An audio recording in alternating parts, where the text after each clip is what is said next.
베리타스 메디컬의 회장실. 서진우는 방금 이사회를 끝내고 돌아와 있었다. 그는 수익성이 보장된 신약 개발안을 윤리적이지 않다는 이유만으로 방금 거절한 참이었다.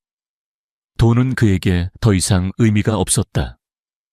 그의 유일한 집착은 몇 년 전 희귀 유전병으로 세상을 떠난 여동생 유라의 목숨을 앗아간 바로 그 병에 대한 치료제를 찾는 것이었다. 그의 가장 큰 희망은 생화학 분야의 천재부부 과학자가 이끌던 특별 연구 프로젝트였다. 하지만 1년 전 의문의 연구실 화재로 남편이 사망하고 핵심 연구원이었던 아내 오하나는 모든 최종 데이터와 함께 연기처럼 사라졌다. 그는 그 이후로 미친 듯이 그녀를 찾아 헤매고 있었다. 같은 시각 서울의 한복판 가장 번잡한 거리의 한쪽 구석. 오하나는 남루한 옷을 입은 채 필사적으로 자신의 존재를 지우고 있었다. 임신으로 무거워진 배를 애써 감춘 채 그녀는 구걸을 하는 대신 그저 벽에 기대어 앉아 있었다. 그녀의 눈에는 깊은 절망과 그럼에도 불구하고 꺼지지 않는 경계심이 함께 서려 있었다. 그녀는 가난한 것이 아니었다. 그녀는 지금 자신과 뱃속에 아이 남편이 남긴 유일한 유산을 지키기 위해 그들로부터 숨어있는 중이었다. 서진우의 최고급 세단이 그녀가 앉아있는 길모퉁이 근처에 신호에 걸려 멈춰 섰다. 그는 무심코 창밖을 내다보다가 길구석에 그녀를 보았다. 처음에는 그저 임신한 노숙자를 향한 가벼운 동정심이었다. 하지만 그의 시선이 그녀의 낡고 더러운 외투에 고정되었다. 그곳에 아주 작지만 익숙한 모양의 핀이 달려 있었다. 나선형의 DNA 모양의 작은 별이 박힌 그가 직접 주문 제작하여 자신의 특별 연구 프로젝트 팀원들에게만 나누어 주었던 바로 그 핀. 번개가 내리치듯 크다 그의 머릿속에서 모든 조각이 맞춰졌다. 저 임신한 거지가 바로 그가 1년 넘게 찾아 헤맸던 사라진 과학자 오하나였다.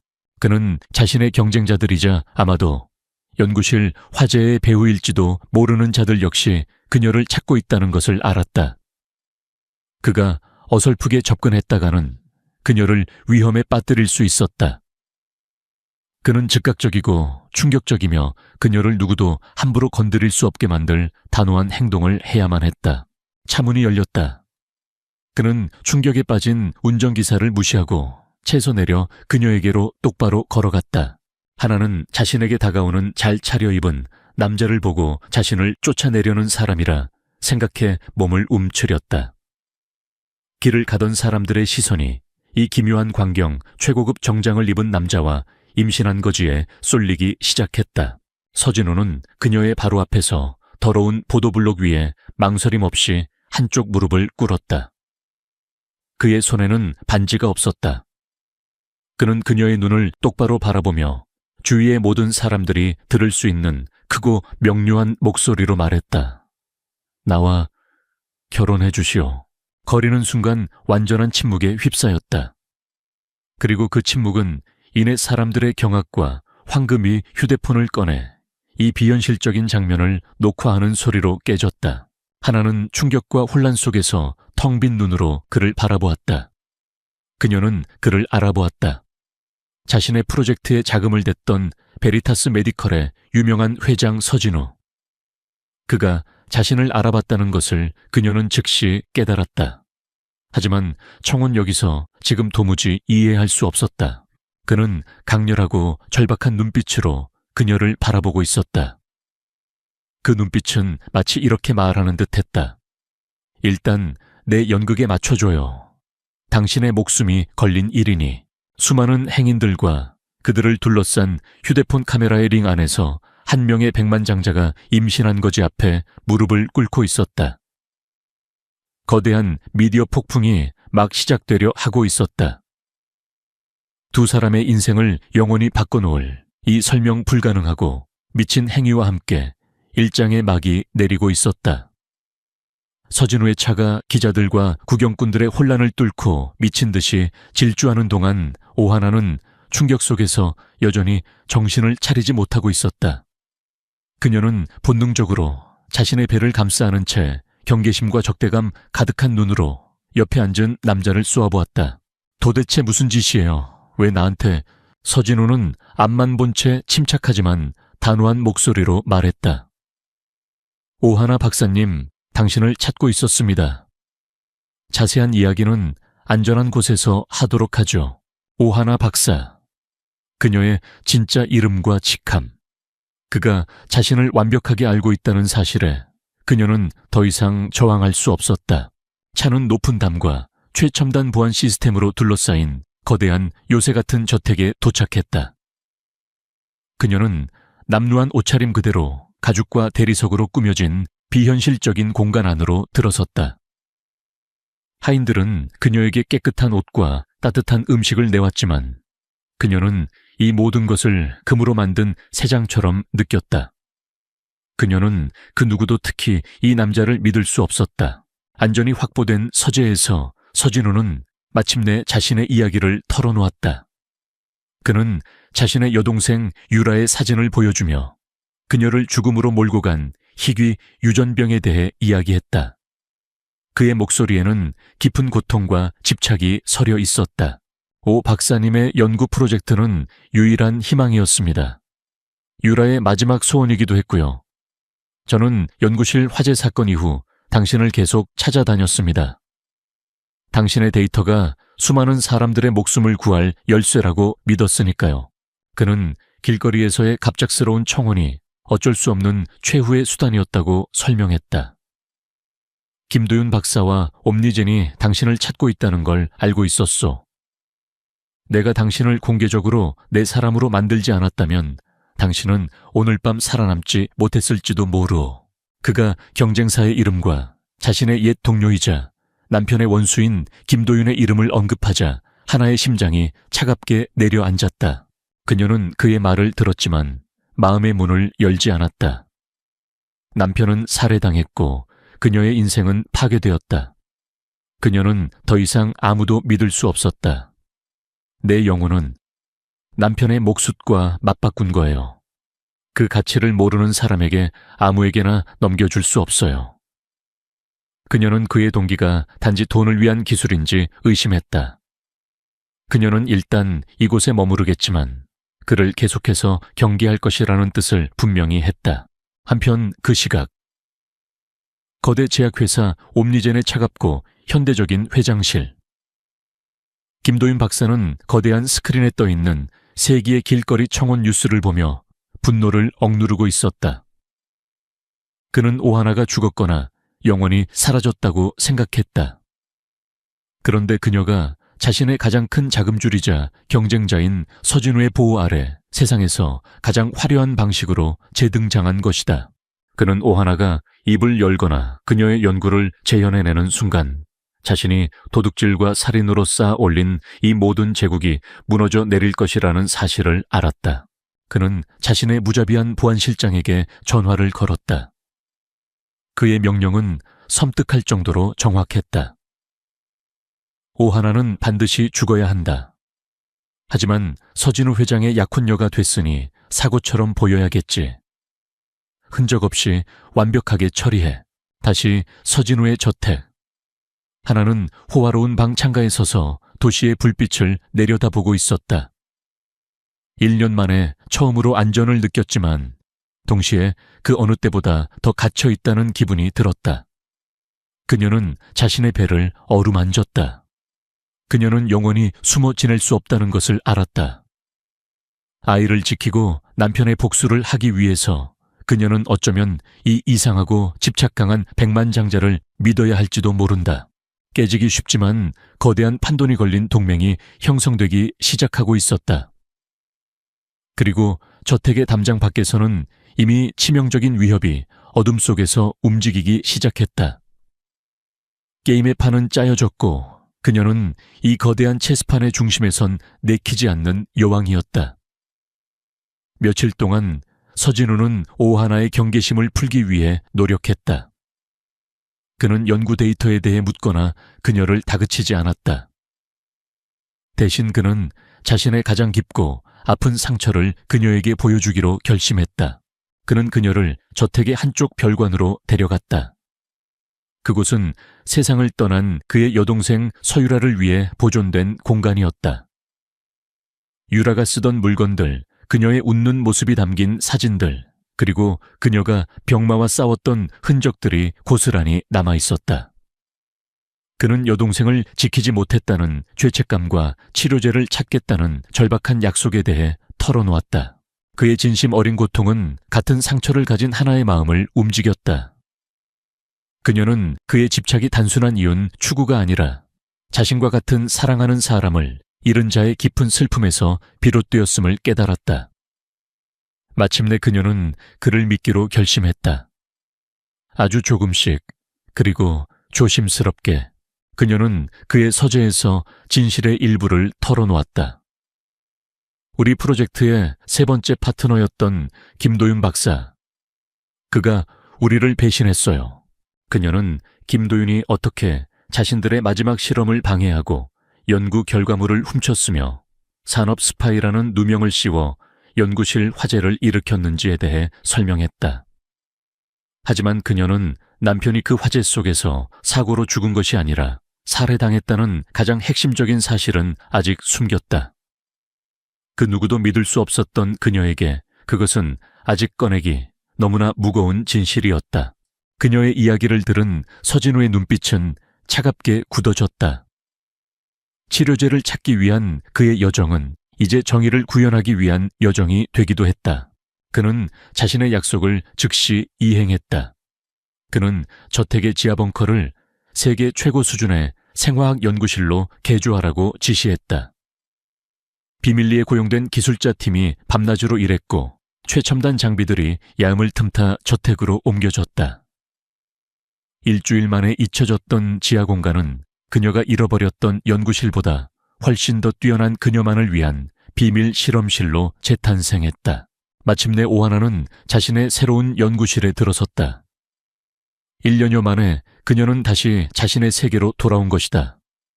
그녀는 감격에 휩싸여 새로운 장비들을 어루만졌다. 그녀는 자신의 인생이 걸린 작업을 다시 시작했다. 그녀는 먼저 자신의 머릿속에 완벽하게 저장되어 있던 복잡한 유전자 서열과 단백질 구조 공식들을 써내려가기 시작했다. 그녀의 천재성이 다시 한번 빛을 발하는 순간이었다. 그리고 그녀는 화재 현장에서 목숨을 걸고 빼돌렸던 손상된 작은 하드 드라이브를 꺼내 들었다. 그녀는 그 안에 조각나 있는 데이터들을 복구하며 남편과 자신의 잃어버린 연구의 퍼즐을 맞춰 나가기 시작했다. 서진우는 종종 연구실의 관찰창을 통해 일에 몰두한 그녀의 모습을 조용히 지켜보았다. 그는 그녀의 열정과 천재성에 감탄했고 많은 대화 없이도 두 사람 사이에는 공동의 목표를 향한 깊은 유대감이 형성되고 있었다. 몇 주간의 밤샘 작업 끝에 마침내 그녀는 첫 번째 돌파구를 마련했다. 그녀는 유전자 시퀀싱 기술의 핵심 알고리즘을 완벽하게 복원해내는데 성공했다. 그것은 치료제 개발을 향한 거대한 첫걸음이었다. 그녀는 모니터에 떠오른 복잡한 코드와 분자구조 다이어그램을 서진우에게 보여주었다. 이게 시작이에요. 그녀의 눈에 오랫동안 잃어버렸던 자신감의 불꽃이 다시 타올랐다. 그것은 희망과 진보의 순간이었다. 오하나는 안전한 항구를 찾았고 서진우는 잃어버렸던 열쇠를 되찾았다. 하지만 그들이 비밀 연구실에서 작은 승리를 자축하는 바로 그 순간 김도윤 박사 역시 자신의 스파이로부터 보고를 받고 있었다. 서진우 회장의 저택으로 비정상적인 양의 최첨단 실험 장비가 반입됨. 김도윤의 얼굴이 분노와 이해로 어둡게 변했다. 그는 무슨 일이 벌어지고 있는지 즉시 깨달았다. 그 거지는 단순한 약혼녀가 아니었다. 그녀가 자신의 무기를 다시 만들고 있는 것이다.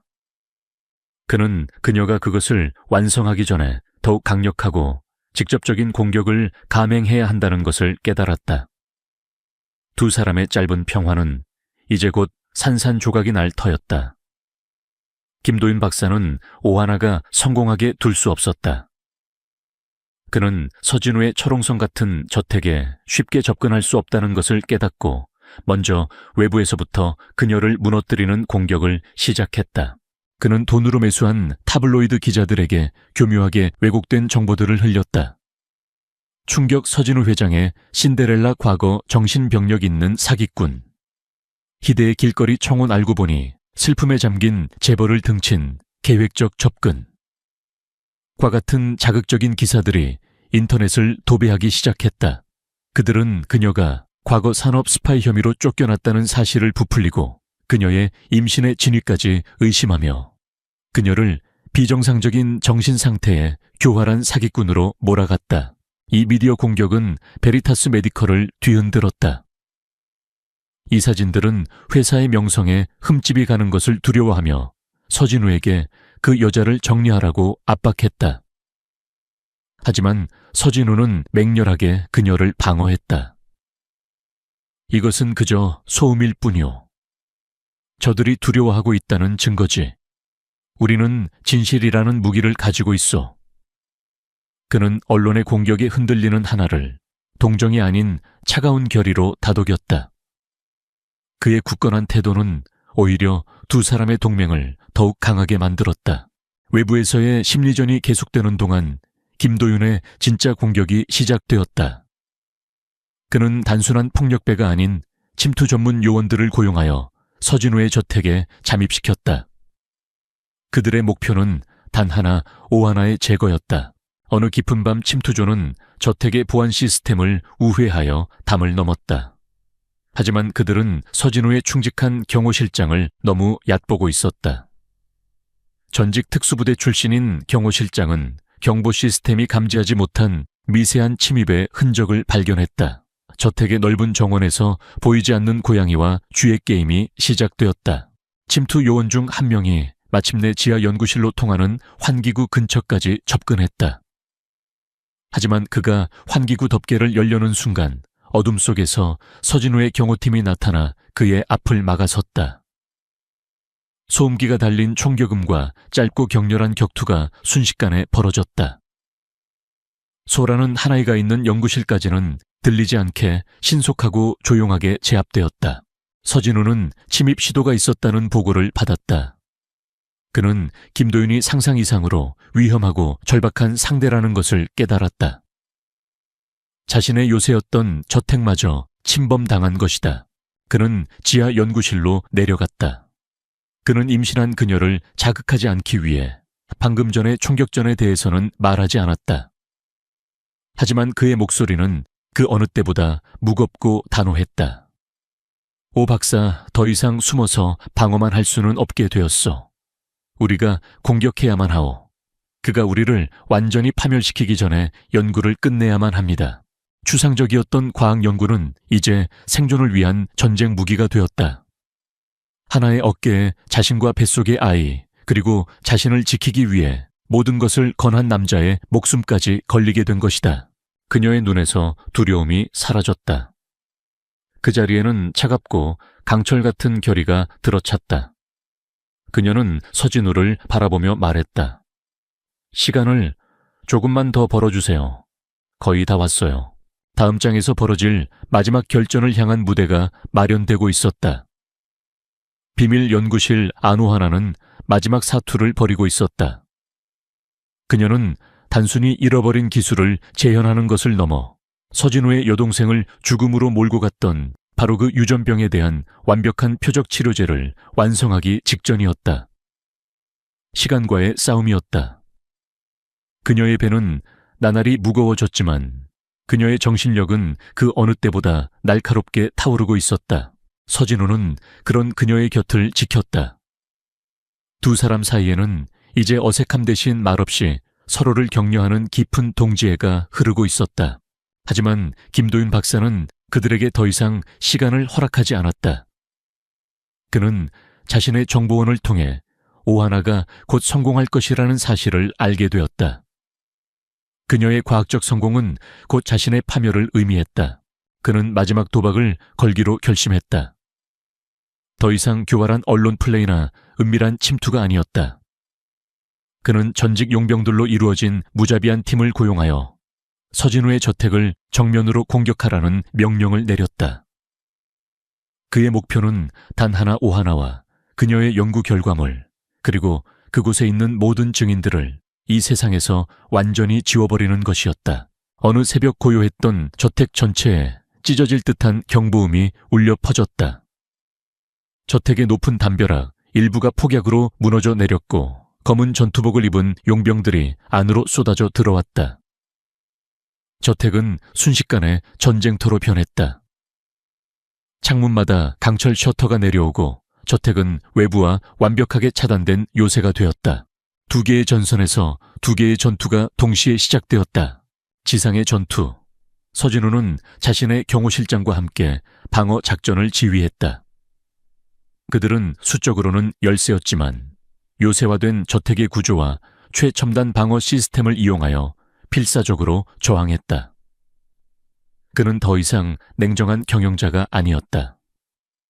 그는 자신의 집과 자신의 희망이 된 한 여자를 지키기 위해 목숨을 걸고 싸우는 전사였다.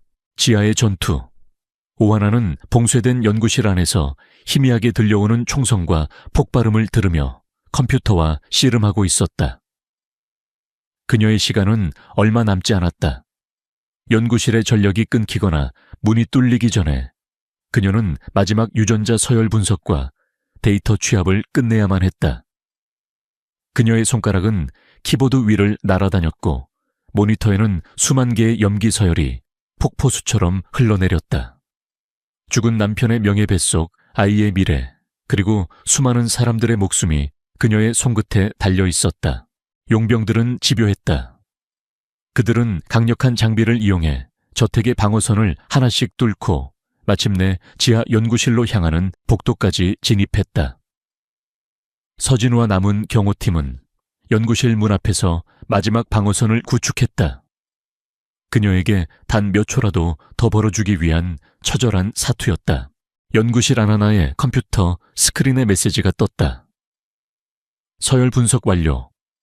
데이터 취합 99%. 바로 그 순간 연구실의 육중한 강철문에 용병들이 설치한 소형 폭약이 터졌다. 쾅 말 단시한 치다 오다넨 치게 치다르치라. 문이 안쪽으로 폭발하며 뜯겨져 나갔다. 용병의 리더가 자욱한 연기 속에서 모습을 드러냈다. 그의 손에 들린 총구가 정확히 하나를 겨누고 있었다. 동시에 그녀의 스크린 속 진행률 막대가 100%에 도달했다. 데이터 취합이 완료되었고 그 모든 정보는 서진우가 미리 준비해둔 지구 반대편에 안전한 클라우드 서버로 자동 업로드를 시작했다. 용병 리더는 자신이 이겼다고 생각하며 비릿한 미소를 지었다. 그는 방가쇠를 당기려 했다. 하나는 총구를 마주한 채 두려움이 아닌 자신의 모든 것을 완성했다는 조용한 희열이 담긴 눈으로 그를 바라보고 있었다. 용병의 손가락이 움직이는 바로 그 순간 세상의 모든 것이 멈춘 듯했다. 용병 리더의 손가락이 방가쇠를 당기기 직전 그의 등 뒤에서 그림자처럼 나타난 서진우가 그의 목을 낚아챘다. 지상의 전투를 뚫고 마지막 순간에 그녀를 구하기 위해 달려온 것이었다. 두 사람 사이에 짧고 격렬한 사투가 벌어졌다. 동시에 저택의 마지막 방어 프로토콜이 작동했다. 복도 전체에 비살상 신경가스가 살포되었고 남은 용병들은 힘없이 쓰러졌다. 길고 길었던 저택의 공성전은 마침내 막을 내렸다. 연구실은 폭발의 충격으로 엉망이 되었지만 가장 중요했던 오하나와 메인 서버는 무사했다. 서진우는 그녀에게 달려가 그녀와 뱃속의 아이가 무사한지를 먼저 확인했다. 두 사람의 눈에는 안도감과 함께 사선을 넘어온 동지애가 가득했다. 하나가 떨리는 목소리로 말했다. 성공했어요. 모든 데이터가 안전한 곳으로 넘어갔어요. 서진우는 한순간도 지체하지 않았다. 그는 즉시 자신의 법무팀과 검찰 최고위층에 연락하여 보안 클라우드 서버에 접속 링크를 넘겼다. 그들이 확인한 증거는 그야말로 핵폭탄이었다. 그 안에는 유전병을 치료할 수 있는 완벽한 유전자 치료제의 데이터가 들어있었다. 그리고 무엇보다 중요한 것. 하나는 남편과 함께 원본 연구 데이터의 가장 핵심부에 그들만이 아는 디지털 워터마크, 자신들의 DNA 염기 서열과 결혼 기념일을 기반으로 한 암호 코드를 심어두었다. 그녀가 복원한 데이터에는 그 워터마크가 선명하게 남아 있었지만 옴니젠이 훔쳐간 기술에는 그것이 없었다. 그것은 김도윤의 기술 탈취를 증명하는 부인할 수 없는 증거였다. 또한 남편이 죽기 직전 김도윤에 대한 의심을 기록해둔 암호화된 연구 노트도 함께 들어있었다. 한편 옴니젠의 회장실, 김도윤은 용병 리더로부터 성공했다는 연락이 오기만을 초조하게 기다리고 있었다. 하지만 그의 사무실 문을 부수고 들이닥친 것은 그의 부하가 아니라 검찰의 특수 수사팀이었다. 김도윤 씨 살인, 교사산업, 기술 유출 및 불법 생동성 시험 등의 혐의로 긴급 체포합니다. 그는 그 자리에서 수갑을 찼다. 그의 완벽했던 계획은 최악의 방식으로 실패하고 역풍을 맞은 것이다. 대한민국 최고의 제약회사 CEO가 체포되는 모습은 전 국민에게 충격을 안겨주었다. 세상에는 모든 진실이 밝혀졌다. 언론은 파트너를 살해하고 그의 아내에게 누명을 씌웠으며 기술을 훔치고 최근에는 서진우 회장의 저택을 공격한 김도윤의 끔찍한 범죄를 연일 보도했다. 세상이 정신 나간 사기꾼이라 손가락질했던 오하나는 이제 모든 역경을 이겨내고 남편의 복수를 했으며 인류를 구할 기술을 지켜낸 영웅으로 재조명되었다. 그녀의 남편 역시 과학을 위해 순직한 의인으로 명예를 회복했다. 며칠 후 저택은 수리를 마치고 평화를 되찾았다. 서진우는 안정을 취하고 있는 하나의 병실을 찾았다. 그는 그녀에게 검찰이 모든 증거를 확보했으며 남편의 정의는 이제 완벽하게 구현될 것이라고 전해주었다. 하나는 그를 바라보며 마음 깊은 곳에서 우러나오는 감사의 인사를 전했다. 고맙습니다. 모든 것을요. 길고 길었던 전쟁은 끝났다. 과거의 유령들은 이제 법의 심판대 위에 서게 되었다. 이제 남은 것은 이 모든 상처를 치유하고 그들이 목숨을 걸고 지켜낸 미래를 향해 나아가는 것이었다. 몇 달 후 세상은 새로운 희망의 소식으로 가득 찼다. 오하나 박사가 완성한 유전자 치료제는 기적적으로 임상시험을 통과하여 서진우의 여동생과 같은 희귀병으로 고통받던 환자들의 생명을 구하기 시작했다. 세상은 이 치료제에 서진우의 여동생을 기리는 의미로 유라의 희망이라는 이름을 붙여주었다. 오하나의 죽은 남편의 명예 역시 완벽하게 회복되었다. 그의 이름은 치료제의 공동 개발자로 나란히 올라갔고 국가로부터 최고의 과학 훈장이 추서되었다. 오하나는 건강한 아들을 낳았다. 아이는 죽은 남편을 꼭 빼닮아 있었다. 그녀는 아이의 얼굴을 보며 길고 길었던 악몽이 마침내 끝났음을 실감했다. 서진우 역시 변해 있었다. 그는 더 이상 죄책감에 사로잡힌 차가운 경영자가 아니었다. 그는 하나의 아이를 제 조카처럼 아꼈고 회사의 이익보다는 생명의 가치를 우선하는 존경받는 리더로 거듭나고 있었다. 모든 것이 제자리를 찾은 어느 따뜻한 봄날. 서진우는 저택의 아름다운 정원에서 아들을 품에 안고 있는 하나에게 다가갔다. 그곳에는 더 이상 카메라도 긴급 상황도 거짓 연극도 없었다. 오직 두 사람과 새로운 생명의 평화로운 숨소리만이 존재했다. 그는 그녀의 앞에 다시 한번 무릎을 꿇었다. 처음 그가 무릎을 꿇었던 차갑고 더러웠던 보도블록 위가 아니었다. 부드러운 잔디 위였다. 그는 그녀의 손을 잡고 진심을 담은 반지를 내밀었다. 하나셋이 처음 길 위에서의 청혼은 당신을 지키기 위한 거짓말이었습니다. 하지만 지금 이 순간은 진심입니다. 나와 그리고 우리 아이와 진짜 가족이 되어주시겠습니까? 그는 그녀와 그리고 그녀의 아이까지 모두를 품에 안겠다는 약속을 하고 있었다. 하나의 눈에서 기쁨의 눈물이 흘러내렸다.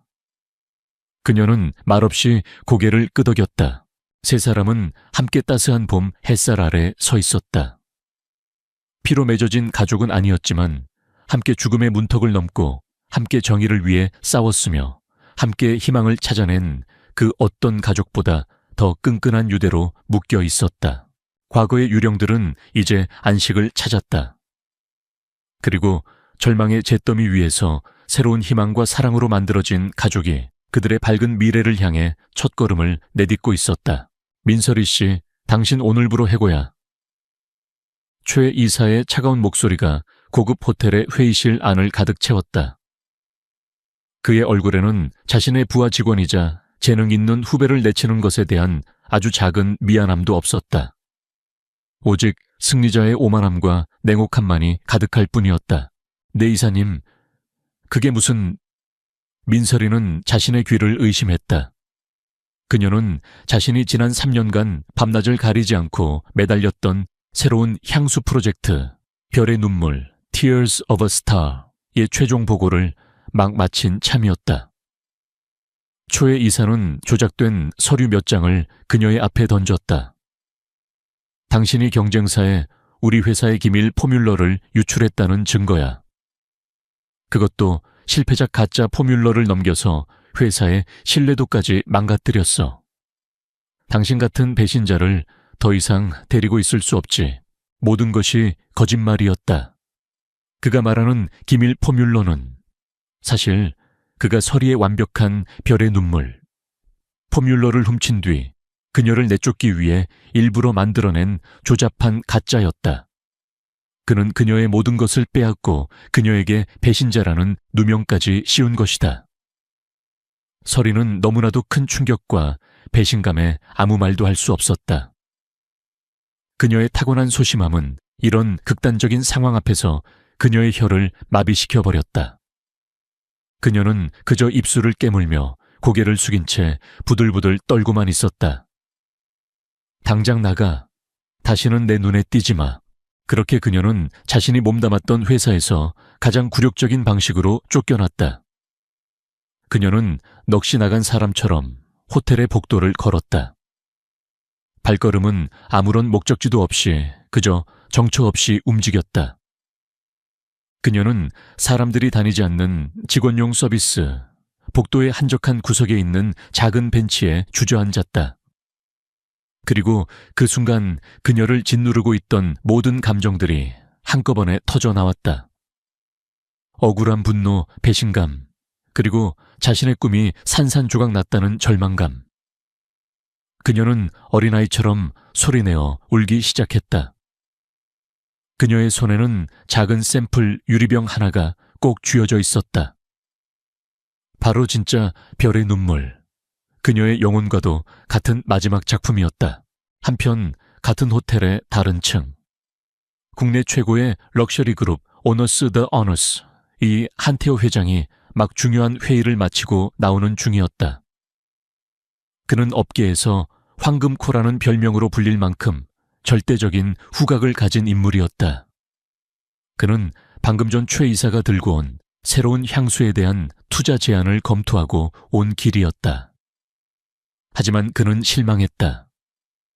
최 이사가 자랑하던 그 향수는 그저 그런 평범한 향기일 뿐 어떤 영감도 주지 못했다. 그가 복도를 지나가던 순간 그의 발걸음이 멈칫했다.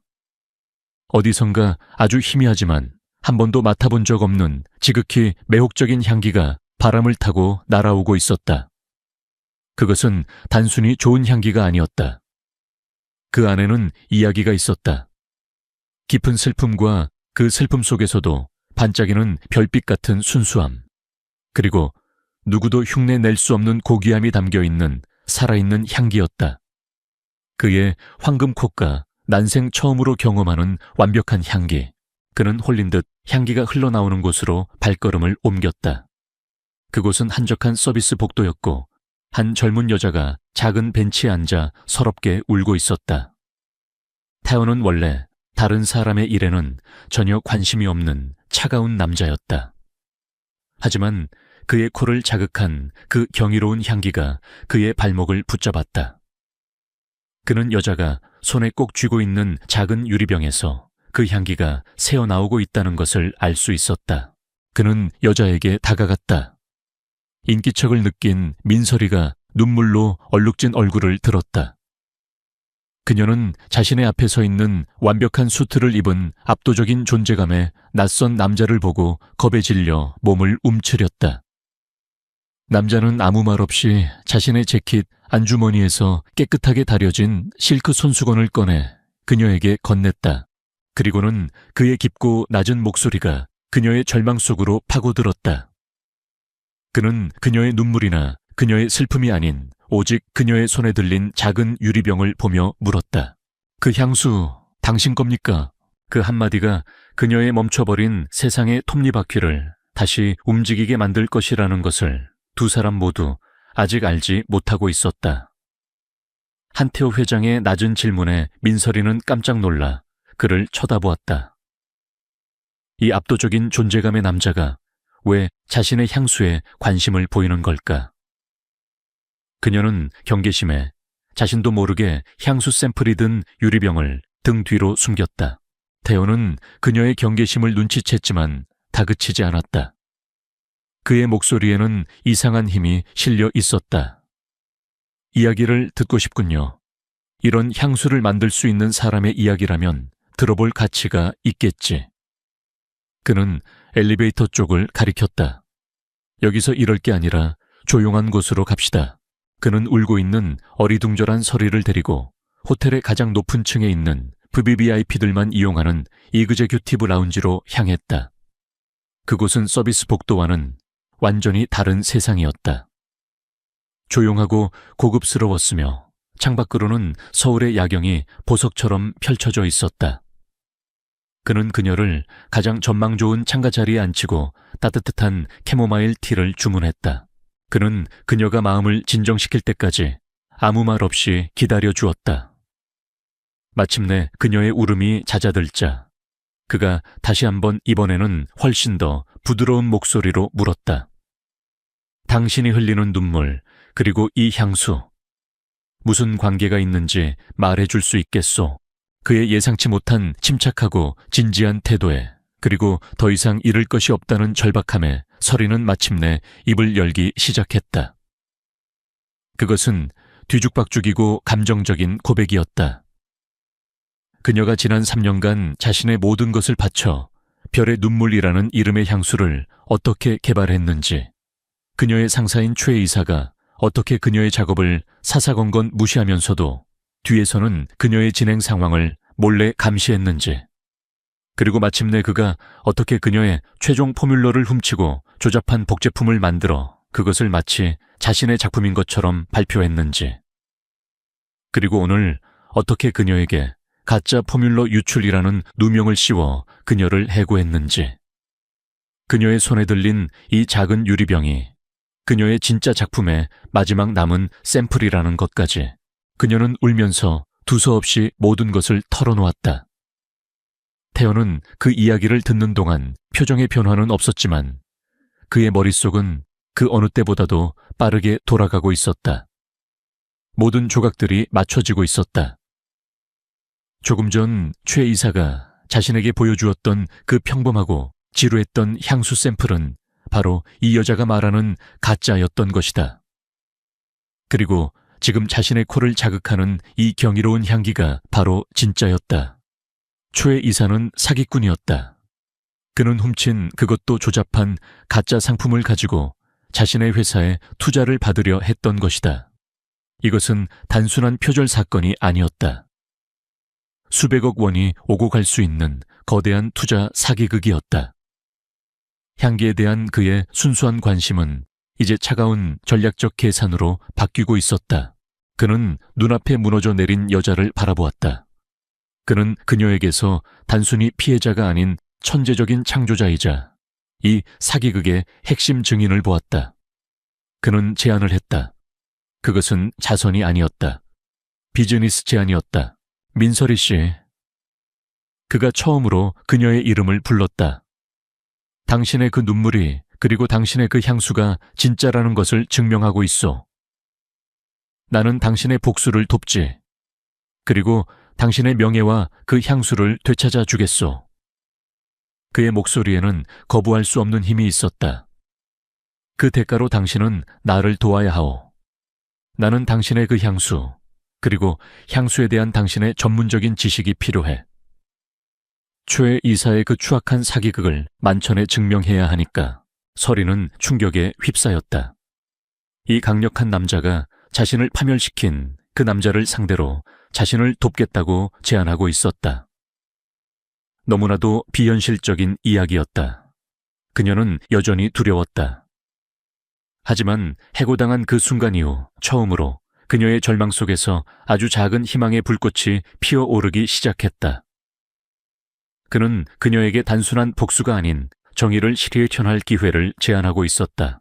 그녀는 오랫동안 침묵했다. 그리고 마침내 아주 작지만 단호한 결심이 담긴 목소리로 고개를 끄덕였다. 제가 뭘 하면 될까요? 어울리지 않는 두 사람의 동맹이 그렇게 결성되었다. 수줍던 조향사는 자신이 상상할 수 있었던 가장 강력한 아군을 얻게 된 것이다. 이제 방역의 시간이 다가오고 있었다. 한태호 회장은 민서리를 그가 개인적으로 소유하고 있는 비밀스러운 장소로 데려갔다. 그곳은 그의 그룹 오너스의 신제품 개발을 위한 최첨단 시설을 갖춘 비밀 향수 연구소였다. 세상에 알려지지 않은 오직 그와 극소수의 핵심 연구원들만이 출입할 수 있는 곳. 연구소에 들어서는 순간 민서리는 자신의 눈을 의심했다. 그곳은 조향사의 꿈과도 같은 공간이었다. 세상의 모든 희귀한 천연 향료들이 보관된 거대한 셀러 최첨단 가스 크로마토 그래피 질량 분석기 GCMS, 그리고 완벽한 온도와 습도가 유지되는 수십 개의 조향실까지. 그녀가 다니던 중소 화장품 회사의 낡은 실험실과는 차원이 다른 곳이었다. 이곳이 이제부터 당신의 전쟁터가 될 거요. 태호가 말했다. 그들의 비밀스러운 파트너십은 그렇게 시작되었다. 태호의 팀은 그의 지시에 따라 최 이사의 뒷조사를 시작했다. 그의 재정 상태 주변 인물, 그리고 과거에 그가 진행했던 다른 프로젝트들까지. 보이지 않는 거대한 정보의 그물이 최 이사를 향해 좁혀지기 시작했다. 그리고 연구소 안에서 서리는 자신만의 전쟁을 시작했다. 그녀의 임무는 최 이사가 태호에게 보여주었던 그 가짜 향수 샘플을 과학적으로 그리고 감성적으로 완벽하게 해체하고 분석하여 그의 사기극을 증명해낼 보고서를 작성하는 것이었다. 그녀는 하얀 가운을 입고 조향실의 테이블 앞에 앉았다. 더 이상 그녀는 수줍고 어리숙한 사원이 아니었다. 그녀는 자신의 전문 분야에서 최고의 능력을 발휘하는 과학자이자 예술가였다. 그녀는 먼저 GCMS 장비를 이용해 가짜 향수의 성분을 분석했다. 수많은 데이터와 그래프가 모니터 화면에 떠올랐다. 그녀의 날카로운 눈이 데이터 속에서 거짓의 흔적들을 찾아내기 시작했다. 첫째, 값싼 재료. 최 이사는 그녀의 별의 눈물에 사용된 희귀한 천연 재료들 대신 아주 저렴한 인공 합성 향료들을 사용했다. 예를 들어 그녀가 사용한 최고급 베르가못 오일 대신 그는 값싼 합성 리날롤을, 그리고 마다가스카르산 바닐라 앱솔루트 대신 인공 바닐린을 사용했다. 둘째 표절의 증거. 하지만 그는 그녀의 포뮬러 핵심인 여러 향들을 조합하여 만들어내는 중심 어코드 아코드만큼은 교묘하게 흉내냈다. 이것은 그가 그녀의 원본 포뮬러를 훔쳤다는 명백한 증거였다. 셋째, 그리고 가장 치명적인 것, 유해 성분. 그는 자신의 조잡한 복제품을 안정시키고 향을 강제로 오래 지속시키기 위해 업계에서 사용이 금지된 심각한 피부 트러블을 유발할 수 있는 화학 안정제를 사용했다. 이것은 단순한 지적재산권 도둑질을 넘어 소비자의 안전을 위협하는 심각한 범죄 행위였다. 스모킹 건을 찾아낸 것이다. 그녀는 며칠 밤낮을 세워가며 상세하고 전문적인 기술 보고서를 작성하기 시작했다. 보고서에는 화학 성분 분석표와 데이터, 그리고 그녀의 오리지널 별의 눈물이 담고 있는 철학과 초의 이사의 가짜 향수가 가진 기만적인 속성에 대한 비교 분석이 담겨 있었다. 그녀의 보고서는 초의 이사의 향수가 단순한 표절작이 아니라 소비자에게 잠재적인 건강상의 위험을 초래할 수 있는 사기 제품이라는 것을 명백히 증명하고 있었다. 보고서를 작성하는 동안 그녀는 서서히 변해가고 있었다. 향기와 과학의 세계 속에서 그녀의 수줍음은 사라지고 그 자리에는 전문가로서의 자신감과 확신이 자리 잡았다. 그녀는 테오와 함께 연구소에서 밤을 새우며 자신의 발견에 대해 조리 있게 설명했다. 타요는 그녀의 명석함과 정확함 그리고 향에 대한 깊은 철학에 감탄했다. 두 사람 사이에는 상사와 부하 직원의 관계가 아닌 서로의 전문성을 존중하는 파트너로서의 유대감이 형성되고 있었다. 마침내 그녀의 보고서가 완성되었다. 그것은 최 이사의 모든 것을 파괴할 수 있는 강력한 무기였다. 바로 그때 태어의 비서인 조 비서가 그들만의 비밀 연구소로 들어왔다. 그의 손에는 최 이사에 대한 1차 뒷조사 결과 보고서가 들려 있었다. 회장님 알아냈습니다. 최 이사는 최근 불법 도박으로 인해 막대한 빚을 지고 있으며 그의 모든 재산은 압류 직전의 상태입니다. 이제 모든 것이 명확해졌다. 범행의 동기. 그는 자신의 도박 빚을 갚기 위해 서리의 향수를 훔치고 회사를 팔아넘기려 했던 것이다. 한태호 회장은 서리가 작성한 기술 보고서와 조 비서가 가져온 조사 보고서를 나란히 놓고 보았다. 범행의 동기와 범행의 과학적 증거, 모든 것이 준비되었다. 그는 새로운 존경심이 담긴 눈으로 서리를 바라보았다. 최 이사를 완전히 끝장낼 시간이야. 그들의 방역의 1단계는 성공적으로 끝이 났다. 이제 남은 것은 무대 위에서 진실을 세상에 알리는 것뿐이었다. 최 이사는 자신의 인생이 정점에 이르렀다고 생각했다. 그는 한태호 회장의 오너스 그룹과의 회사 매각 협상을 성공적으로 이끌고 있었다. 한 회장은 최 이사가 선보인 가짜 향수의 가능성을 높이 평가하는 듯 보였고 M&A 협상은 순조롭게 진행되고 있었다. 그는 이제 이 지긋지긋한 도박 빚에서 벗어나 거액의 현금을 손에 쥐고 오너스 그룹의 고위 임원 자리까지 보장받게 될 터였다. 그는 자신의 성공에 취해 점점 더 오만하고 방심하기 시작했다.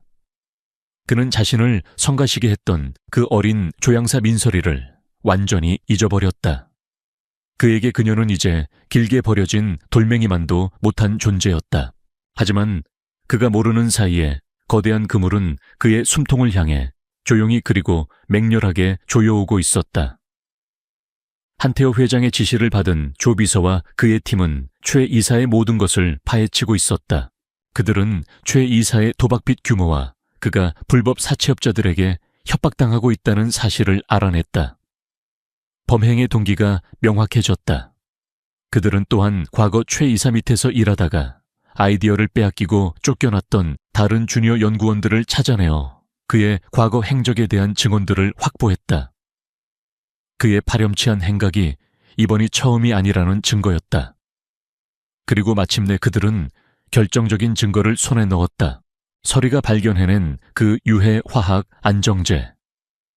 그들은 그 안정제를 납품한 업체를 추적했다.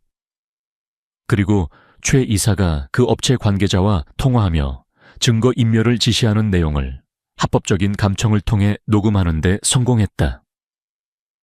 그깟 안정제 가지고 뭘 그렇게 튕겨 내가 시키는 대로 관련 서류나 전부 파기해버려 돈은 두둑하게 챙겨줄 테니. 그것은 그의 범죄를 스스로 인정하는 완벽한 증거였다. 한편 한태호 회장의 비밀 연구소. 민설이는 더 이상 과거의 상처에 아파하며 울고 있지 않았다. 그녀는 자신의 복수를 그리고 자신의 명예회복을 위해 조용히 칼을 갈고 있었다. 그녀는 한 회장의 팀이 외부에서 증거를 수집하는 동안 연구소 안에서 자신의 진짜 별의 눈물을 완벽하게 재현하고 그 향수가 가진 철학과 예술성을 세상 사람들 앞에서 어떻게 설명할 것인지 준비하고 있었다.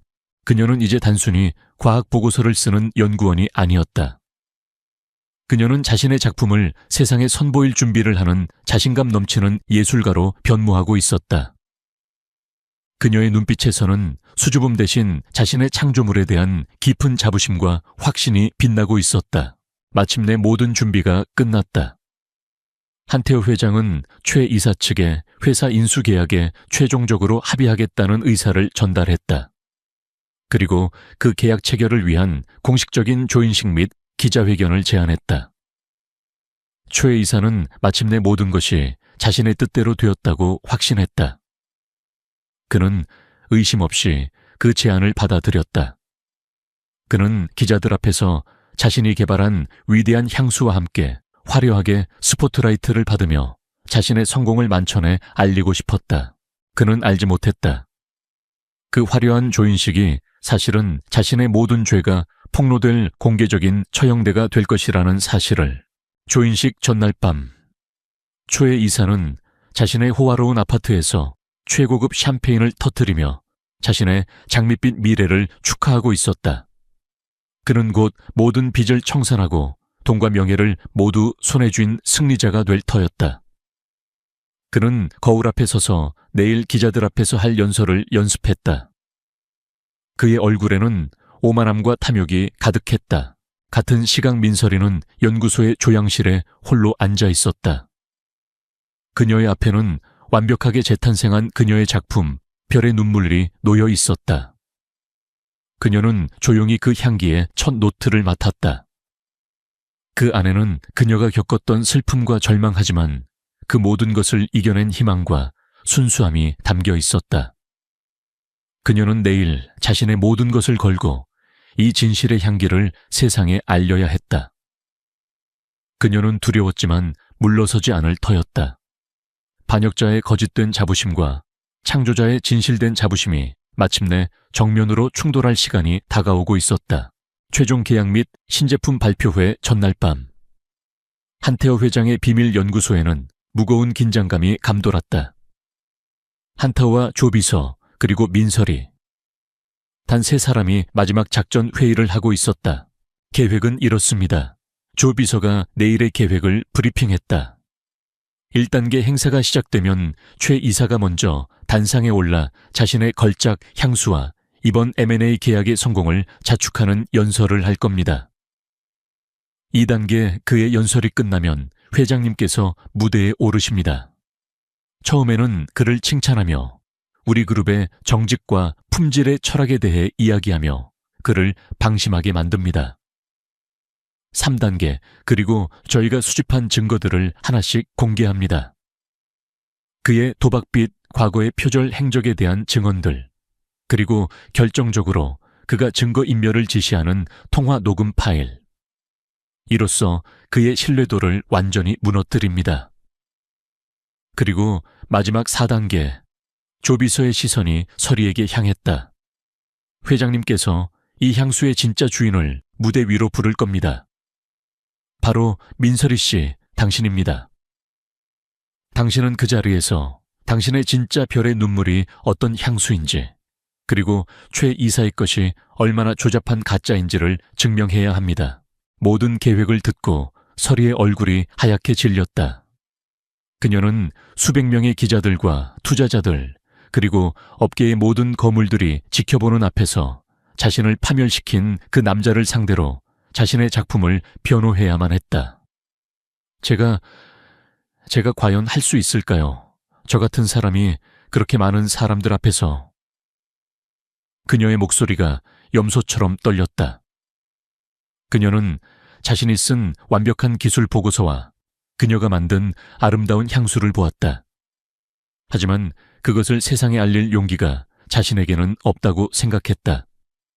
그녀의 타고난 수줍음과 과거의 트라우마가 그녀의 발목을 붙잡고 있었다. 그때 한태호 회장이 조용히 그녀의 앞에 다가왔다. 그는 그녀가 만든 별의 눈물, 샘플병을 집어들고 그 향을 깊이 들이마셨다. 그리고는 그녀의 눈을 보며 나지막이 말했다. 이 향수에는 당신의 이야기가 담겨 있어. 그의 목소리에는 그녀를 격려하려는 힘이 아닌 진실을 말하는 힘이 있었다. 지난 3년간 당신이 겪었던 슬픔 절망하지만 그 모든 것을 이겨낸 순수함과 희망. 이 향기는 거짓말을 할 수 없는 당신의 영혼 그 자체야. 그는 서리의 어깨에 손을 얹었다. 내일 당신은 그저 말하는 것이 아니오. 당신은 이 향수가 스스로 자신의 목소리를 내도록 길을 열어주는 것뿐이야. 다른 사람들을 보지 마시오. 초의 이사도 보지 마시오. 오직 당신의 작품만을 믿으시오. 그리고 나는 그런 당신을 믿겠소. 그의 말은 마법과도 같았다. 그것은 그녀에게 용감해져라고 말하는 것이 아니었다.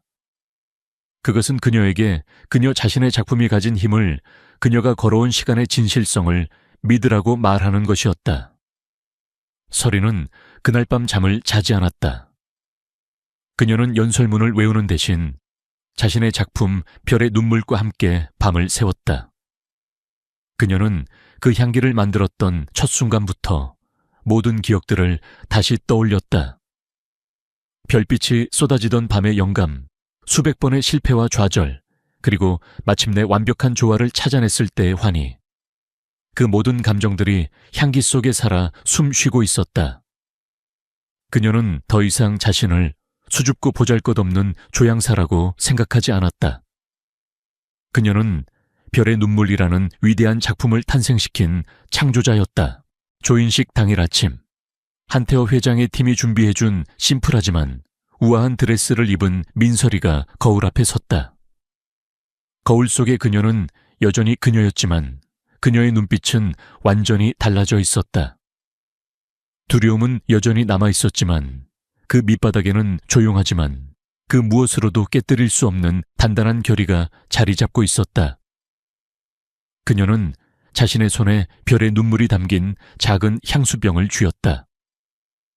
그것은 이제 그녀의 방패이자 그녀의 칼이었다. 그녀는 깊은 숨을 한번 들이쉬고 문을 열고 밖으로 나섰다.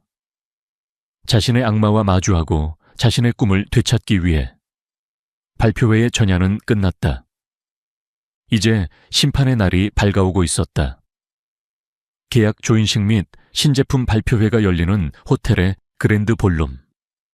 수백 명의 기자들과 투자자들 그리고 업계 관계자들이 모여 새로운 스타의 탄생을 기다리고 있었다. 단상 위 화려한 조명 아래 최 이사는 세상의 중심에 선 주인공이었다. 그는 자신만만한 미소와 함께 자신의 걸작과 이번 M&A의 성공에 대해 열변을 토했다. 여러분, 지금부터 여러분께서는 향수의 역사를 새로 쓸 위대한 작품을 만나보게 될 것입니다. 그는 비장하게 선언하며 자신의 향수를 공개했다. 평범하고 대량 생산된 듯한 아무런 개성도 없는 향수병. 직원들이 행사장에 그 가짜 향수를 뿌리기 시작했다. 향기는 나쁘지 않았다. 하지만 그저 그런 어디서나 맡아볼 수 있는 영혼 없는 인공의 향기일 뿐이었다. 기자들은 의무적으로 플래시를 터뜨렸고 투자자들은 예의 바른 표정으로 고개를 끄덕였다. 최 이사는 자신의 성공에 완전히 도취해 있었다. 그의 연설이 끝나고 마침내 한태호 회장이 무대 위로 올라왔다. 그는 처음에는 최 이사의 노력을 칭찬하며 여유로운 미소로 입을 열었다. 우리 오너스 그룹은 언제나 진실성을 가장 중요한 가치로 여겨왔습니다. 제품에 대한 진실성, 그리고 사람에 대한 진실성 말입니다. 그의 목소리가 점차 차가워지기 시작했다. 그런데 최 이사님, 당신의 삶은 그리고 당신의 작품은 과연 진실성이라는 단어에 어울리는 것일까요? 그는 등 뒤에 거대한 스크린을 가리켰다. 화면에는 최 이사의 이름으로 된 수십억 원의 불법 도박빚 내역서가 떠올랐다. 이것이 당신이 말하는 진실성입니까? 행사장이 술렁이기 시작했다. 기자들의 눈이 번뜩였다. 최 이사의 얼굴이 하얗게 질렸다. 하지만 이것은 시작에 불과했다. 다음으로 스피커를 통해 최 이사가 증거인멸을 지시하던 그의 목소리가 행사장에 울려 퍼졌다. 그깟 안정제 가지고 뭘 그렇게 튕겨. 내가 시키는 대로 관련 서류나 전부 파기해버려. 아니야, 저건 조작된 거야. 최 이사가 소리쳤지만 그의 목소리는 거대한 소음 속에 묻혀버렸다. 한태호 회장은 마지막 일격을 가했다. 그리고 당신이 방금 선보인 저 향수 역시 가짜입니다. 스크린에는 민설이가 작성했던 기술 보고서가 나타났다. 값싼 합성 원료, 그리고 사용이 금지된 유해화학 안정제 성분표. 이제 사건은 단순한 기업 사기극이 아니라 소비자의 안전을 위협한 공공의 문제가 되었다. 그렇다면 진짜는 누구의 것인지 직접 확인해 보시죠. 한태호 회장이 말했다. 이 향수의 진짜 주인을 이 자리에 모시겠습니다. 그는 무대 한쪽을 향해 손짓했다. 모든 시선이 그곳으로 향했다. 문이 열리고 민설이가 걸어 나왔다. 그녀는 더 이상 복대서 울고 있던 겁 많던 여직원이 아니었다. 그녀는 단정하고 우아한 모습에 자신감 넘치는 한 명의 전문가였다. 그녀는 최 이사는 쳐다보지도 않고 오직 청중을 향해 섰다. 그녀는 기술적인 이야기를 하지 않았다. 그녀는 자신의 향수, 별의 눈물에 담긴 이야기를 시작했다. 저는 이 향수의 가장 깊은 절망 속에서도 밤하늘의 별을 보며 희망을 잃지 않는 한 사람의 영혼을 담고 싶었습니다. 그녀의 진심 어린 이야기에 소란스럽던 행사장은 점차 조용해졌다. 그리고 마침내 그녀는 자신의 진짜 작품을 공개했다. 심플하지만 예술적인 곡선이 살아있는 마치 별의 눈물방울 같은 모양의 향수병. 그녀는 그 향수를 허공에 한번 뿌렸다. 그 순간 마법이 일어났다. 최 이사의 가짜 향수 냄새를 압도하는 경이롭고 신비로운 향기가 행사장을 가득 채웠다. 그것은 단순히 좋은 향기가 아니었다.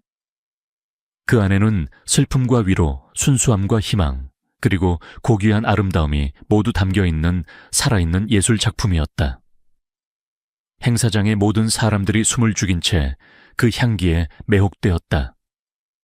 냉소적이던 기자들조차 넋을 잃고 그 향기를 음미하고 있었다. 두 개의 향수. 그 차이는 더 이상의 설명이 필요 없는 완벽한 증거였다. 무대 위 스포트라이트 아래 민설이는 자신의 작품과 함께 당당하게 서 있었다. 그리고 무대 아래 최 이사는 보안 요원들에게 둘러싸인 채 바닥에 주저앉아 있었다. 그의 모든 것이 한순간에 무너져 내렸다. 진실은 그렇게 가장 아름다운 향기와 함께 세상에 그 모습을 드러냈다. 그날의 발표회는 대한민국 향수업계의 역사에 길이 남을 전설이 되었다. 최 이사는 그 자리에서 사기 및 소비자 안전 위협 등의 혐의로 경찰에 연행되었다. 그의 회사는 주가가 폭락하고 결국 헐값에 한태호 회장의 오너스 그룹에 인수되었다. 그의 화려했던 경력과 교활했던 야망은 그렇게 한순간에 무너져 내렸다. 그리고 그 폐허 속에서 새로운 별이 떠올랐다. 민설이. 상색에 걸작을 도둑맞은 비운의 천재 조향사. 그녀의 이야기는 언론을 통해 대대적으로 보도되었다. 그녀의 수줍음과 순수함, 그리고 그 안에 숨겨진 놀라운 재능과 용기는 대중들의 마음을 사로잡았다. 그녀는 하루아침에 대한민국에서 가장 유명하고 가장 사랑받는 조향사가 되었다. 몇 주 후 모든 것이 정리되었다. 한태호 회장은 이제는 자신의 그룹에 속하게 된 최 이사의 옛 회사로 서리를 불렀다. 그는 그녀를 과거 최 이사가 앉아있던 가장 전망 좋은 CEO의 사무실로 안내했다. 이제 이곳의 부패한 요소들은 모두 정리되었어. 그는 그녀에게 다시 한번 진심을 담아 감사를 표했다. 이제 당신의 별의 눈물을 우리 그룹의 새로운 플래그십 향수로 세상에 선보일 시간이요. 그는 그녀에게 파격적인 제안을 했다. 나는 이곳에 당신만을 위한 독립적인 향수 연구소를 만들어 주겠소. 완벽한 창작의 자유와 그룹의 모든 지원을 약속하지. 당신은 이제 그 누구의 방해도 받지 않고 당신만의 예술을 마음껏 펼치면 돼요. 그것은 모든 창작자가 꿈꾸는 최고의 조건이었다. 수줍던 조향사는 이제 자신의 운명을 스스로 결정하는 자유로운 창조주가 된 것이다. 그녀는 벅찬 감동과 함께 그 제안을 받아들였다. 몇 달의 시간이 흘렀다. 마침내 민서리의 별의 눈물이 세상에 공식적으로 출시되었다. 출시 기념 파티는 그 어떤 명품 브랜드의 행사보다도 더 화려하고 성대하게 열렸다. 파티의 주인공은 우아한 드레스를 입고 자신감 넘치는 미소로 사람들을 맞이하는 민설이었다. 그녀는 더 이상 복도 구석에서 울고 있던 상처받은 작은 동물이 아니었다. 그녀는 자신의 작품 세계를 당당하게 이야기하는 모두에게 존경받는 예술가였다. 별의 눈물은 출시와 동시에 폭발적인 반응을 얻으며 베스트셀러가 되었다. 사람들은 그저 좋은 향기가 아니라 그 안에 담긴 진실된 이야기에 열광했다. 파티가 무르익을 무렵 서리는 잠시 테라스로 나와 서울의 야경을 바라보고 있었다. 그때 한태호 회장이 그녀의 곁으로 다가왔다. 그는 더 이상 차가운 비즈니스맨이 아니었다. 그의 눈에는 진심 어린 따뜻한 미소가 담겨 있었다. 당신의 눈물이 이렇게 아름다운 별이 되었군. 태호가 말했다. 서리가 그를 보며 환하게 미소 지었다. 회장님이 제 눈물을 닦아주셨기 때문입니다. 두 사람의 인연은 한 호텔의 복도에서 절망의 눈물과 함께 시작되었다. 하지만 이제 그들은 서로의 재능을 존중하고 서로의 상처를 보듬어주는 세상에서 가장 특별한 파트너가 되어 있었다. 두 사람은 나란히 서서 도시의 별들을 바라보았다. 향수업계의 새로운 전설이 바로 이 순간 가장 찬란하게 빛나기 시작하고 있었다.